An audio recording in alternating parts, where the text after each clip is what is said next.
Because one thing that lasso does is that it doesn't uncover sparsity. It actually imposes it. That is, you know, for strict enough penalty, you're always going to choose some sort of a sparse model.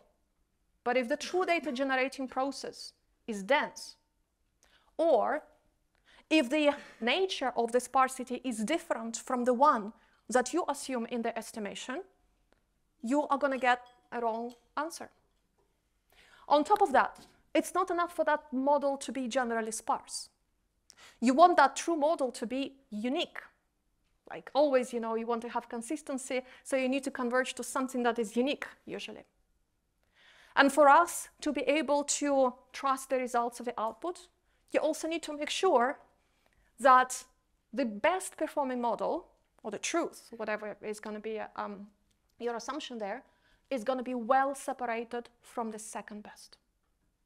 Only then you can trust the output of various modified versions of the lasso. And so that brings a whole set of assumptions that we have to think about in finance. Is the model sparse? In which variables is the model going to be sparse? Is it sparse in characteristics of the firms? Is it sparse in latent factors?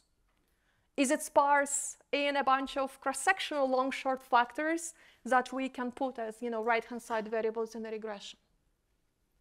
Is it going to be constant sparsity, or is it going to be time varying? Is it group sparsity, or is it individual sparsity? And those factors that we come up with, are they going to be such that there is a unique combination of them explaining a cross-section of asset returns?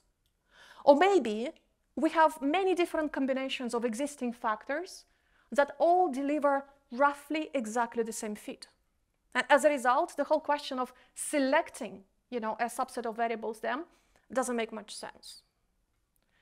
The reason that all of these questions became sort of to the forefront of this discussion is because there have been a number of papers in finance that all were dedicated to the question of selecting of these cross-sectional risk factors.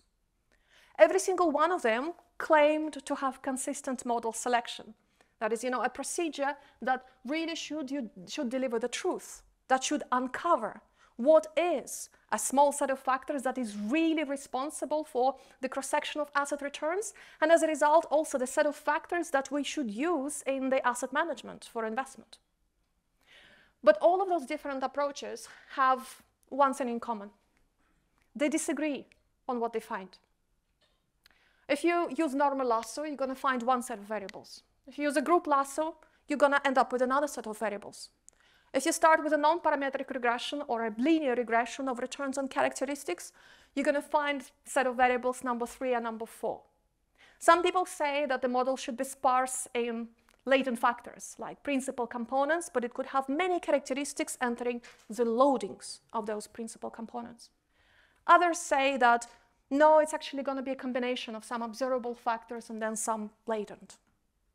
So there is a big debate, and there is still no clarity on what should be the right dimension of the sparsity. And once again, remember that this is important for both academic research and, you know, practitioners in the industry, because good luck explaining 600 variables to your pension fund manager.